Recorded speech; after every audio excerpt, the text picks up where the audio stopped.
Aunque hoy en día ya no se momifica a la gente, al menos no tanto como antes, hay que reconocer que es parte de nuestro pasado. Todos recordamos las momificaciones en el antiguo Egipto, pero es una práctica que se ha hecho en muchas partes del mundo. De hecho, si te vas a cualquier continente del planeta, verás que este tipo de procedimiento se ha utilizado de una u otra manera en muchas culturas. Cuando pensamos en momias es normal que nos venga a la cabeza algún tipo de ceremonia funeraria con monjes. Este tipo de rituales solían ser realizados por sacerdotes o gente preparada para hacer el proceso de momificación. Sin embargo, existe un tipo de procedimiento llamado Sokusimbutsu que consiste en la automomificación personal. El término se hizo popular debido a unos monjes budistas en Japón, los cuales practicaban el Sokusimbutsu. ¿Quieres saber algunas curiosidades de la automomificación que no muchos saben? Por increíble que parezca, no es un procedimiento fácil, y de hecho se puede considerar una tortura en toda regla. Estas son algunas curiosidades de la automomificación que te dejarán con la boca abierta. 1. Los motivos de hacer la momificación. Las momias llevan miles de años existiendo y su proceso se ha hecho de diferentes maneras. No existe un solo procedimiento ya que en cada cultura tienen su sistema. No suele ser una manera fácil de conservar un cuerpo y hay que tener en cuenta que antes no tenían los productos químicos que existen ahora para embalsamar. Por tanto, ya de por sí hacer una momificación tenía que ser hecha por expertos que sabían lo que hacían. Si hablamos de automomificación la cosa se complica mucho más. La primera automomificación que se tiene documentada es de hace 1000 años y fue en Japón. Fue realizada por un monje budista llamado Koubo Daisy, el cual había formado una secta paralela al budismo con su propia ideología. Esta secta tenía unas ideas muy particulares sobre el cuerpo y la mente, y de hecho le dedicaban más tiempo al espíritu que a su cuidado físico. Algunas de las prácticas que tenía la secta budista de Koubo Daisy era meditar durante horas en cualquier parte, hiciese frío o calor. Esto incluía sentarse en un río helado en pleno invierno ignorando las inclemencias del tiempo. Usando la meditación conseguían ignorar el dolor y el sufrimiento del cuerpo físico, ya que era una manera de liberar el espíritu según esta secta. En el tema de comer y beber, esta secta también era bastante espartana. Según Daisy, el siguiente paso para conseguir separar la mente del cuerpo físico era dejar el cuerpo morir. Se puede decir que era una forma de suicidio, aunque los miembros de la secta budista no lo veían así. Básicamente lo que buscaban era dejar las ataduras del mundo físico, y pensaban que se podía hacer mediante el Sokusimbutsu. Consistía en convertir su cuerpo en una momia estando todavía vivos, lo cual garantizaría que su espíritu sería libre después del proceso. 2. ¿Cómo se empieza una automomificación? El proceso de automomificación no es sencillo, y de hecho es horrible para la persona que decide hacerlo. Hay 3 fases y cada una de ellas dura 3 años. Esto significa que para realizar un completo Sokusimbutsu se necesitan 9 años, de los cuales 6 son de preparación y puro sufrimiento. El proceso consistente en cambiar la forma de comer, o de mejor dicho, apenas comer nada que no sean frutas, frutos secos y semillas. La idea era perder toda la grasa corporal para dejarla a mínimos. La momificación requiere que un cuerpo tenga un mínimo de agua, por lo que cuanto menos grasa mejor, ya que absorbe humedad. Por otro lado, la grasa corporal retiene el calor y eso facilita que haya bacterias. Esto lleva a una descomposición más rápida de un cuerpo, por lo que es otro motivo por el que hay que eliminar la grasa. Por este motivo los 3 primeros años están dedicados a adelgazar lo máximo posible, pero sin morir en el intento. Los 3 siguientes años la dieta se vuelve más estricta, y la persona realizando la automomificación solo puede comer raíces y cortezas de ciertos árboles. Muchos pueden pensar que esto podría matar a cualquier, pero los monjes de la secta de Koubo Daisy consiguieron combinarlo con meditación y haciendo muy poco esfuerzo físico. De esta manera no gastaban energías y podían sobrevivir a esta dieta extrema. 3. Había que asumir que se iba a estar muy enfermo.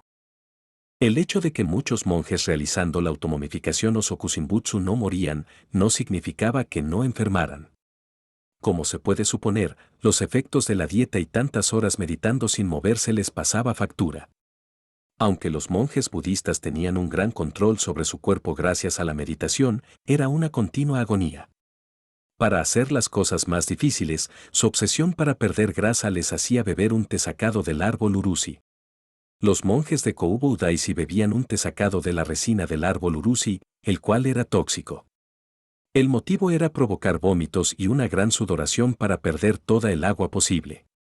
Por supuesto, controlaban la cantidad que bebían para no morir envenenados antes de terminar el proceso de momificación. El té sacado del árbol urusi no solo ayudaba a eliminar el agua del cuerpo, sino que prevenía que las bacterias e insectos se alimentaran del cuerpo después de morir. La toxicidad de la resina del árbol urusi hacía que el cuerpo del monje fuera venenoso para bacterias e insectos. De esta manera se aseguraban de que no se iniciase la descomposición después del fallecimiento.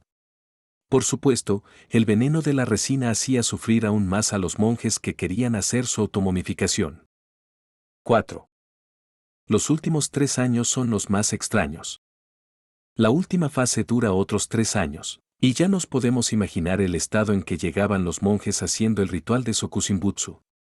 Después de tanto tiempo comiendo lo mínimo posible y tomando veneno del árbol urusi, los monjes no estaban precisamente para hacer demasiadas cosas. Además de eso, la segunda fase de la automomificación terminaba en un enterramiento en vida. El monje literalmente era tumbado en un foso y se tapaba con una piedra, dejando solo unos huecos para que respirara. Durante el tiempo que estaba en la tumba, el monje hacía sonar una pequeña campana todos los días para confirmar que aún seguía vivo. Los ayudantes del monje que había en el exterior estaban pendientes de dicha campana. Básicamente el monje se metía en la tumba esperando a la muerte, ya que solo podía respirar pero no podía comer ni beber. En el momento que no se oyera la campana, eso significaba que el monje había muerto. Una vez que el monje había fallecido, llegaba la última fase del Sokusimbutsu. Era la más sencilla ya que se dejaba el cuerpo en la tumba de piedra para que se fuera momificando sola debido a la falta de grasa corporal y la deshidratación. La resina de urusi ayudaba a alejar cualquier insecto que quisiera dejar sus huevos en el cadáver, por lo que no había proceso de descomposición. El cuerpo se mantenía en la tumba durante 3 años y después era sacado para llevarlo a un templo y exponerlo a otros fieles. El monje momificado quedaba expuesto en el templo y admirado por otros monjes por haber completado con éxito el Sokusimbutsu. El cuerpo del monje era cuidado como si fuera una estatua viviente, y servía como inspiración para otros monjes o personas que querían conseguir pasar el proceso de automomificación. 5. ¿Cuántos conseguían la automomificación con éxito? Una cosa es intentar realizar el proceso de Sokusimbutsu y otra tener éxito. Como ya habrás visto, no es un proceso fácil ni agradable, y no todo el mundo conseguía resistirlo. Se sabe que miles de monjes intentaron emular la automomificación de Koubo Daisy, pero solo unos pocos consiguieron su objetivo. Son 6 años donde hay que estar dispuesto a no comer y beber casi nada. Además de eso, buena parte de ese tiempo se está intoxicado por las infusiones del árbol urusi. La actividad física es mínima y son años dedicados a la meditación. Por tanto, la grasa y músculos del cuerpo se ven reducidos a la mínima expresión. Para pasar por ese infierno hay que tener una fuerza de voluntad increíble y no todo el mundo era capaz de aguantarlo. La gran mayoría de los candidatos a conseguir pasar por todo el Sokusimbutsu no llegaban a terminar la primera fase. Dicho de otra manera, no conseguían llegar a los 3 años de proceso de automomificación.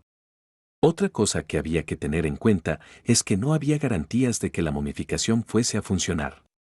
Había muchos factores a tener en cuenta y el clima también contribuía a que la momificación tuviese éxito o no. Se dieron algunos casos en la que los monjes se descompusieron aún pasando las 3 fases completas. Esto era algo que preocupaba muchos a los monjes, ya que tanto sacrificio no garantizaba que su espíritu se liberara como querían. 6. La momificación se prohibió en el siglo XIX. Por increíble que parezca, la automomificación se estuvo poniendo en práctica desde el siglo XI en Japón. Por eso fueron miles de monjes los que intentaron realizar un Sokusimbutsu completo. Como se ha dicho, algunos pocos con éxito y la mayoría sin poder llegar al final del procedimiento. Aún así, en el siglo XIX se veía este tipo de ritual como algo horrible e inaceptable. Al fin y al cabo se trataba de un suicidio voluntario que duraba 6 años, y además de una manera inhumana. El emperador Meiji decidió que había que parar ese tipo de rituales, los cuales no podían ser permitidos en una sociedad moderna. Por eso en 1877 decidió prohibir el Sokushinbutsu y así acabar con este tipo de suicidio ancestral. Sin embargo, hubo un problema que generó mucha polémica cuando entró en vigor la prohibición. Había un monje llamado Tetsuryukai que estaba en la segunda fase de su automomificación, y quería llevarlo hasta el final. La ley le obligaba a dejar su proceso de momificación natural mediante el sistema Sokushinbutsu. Aún así, Tetsuryukai no hizo caso y en 1878 se metió voluntariamente en lo que sería su tumba, para morir y empezar su proceso de momificación. El monje murió en la tumba al poco tiempo, pero al pasar 3 años el problema fue sacarlo de su tumba para llevarlo al templo. Quien intentara sacar el cuerpo de la tumba podía acabar en prisión al romper la ley del emperador. Los ayudantes de Tetsuryukai tuvieron que robar el cadáver del monje para llevarlo al templo. Cuando abrieron la tumba comprobaron que el proceso de momificación había sido un éxito. Aún así, tuvieron que cambiar la fecha de la muerte para que fuera un delito. La momia de Tetsuryukai todavía está expuesta en el templo de Nangak. Bueno curiosos, esto sería todo por este video, espero que les haya interesado tanto como a nosotros y si es así recompénsanos con un like y una suscripción. Pero antes de irte cuéntanos, ¿qué dato te ha parecido más interesante? Escribe tu respuesta en la casilla de comentarios.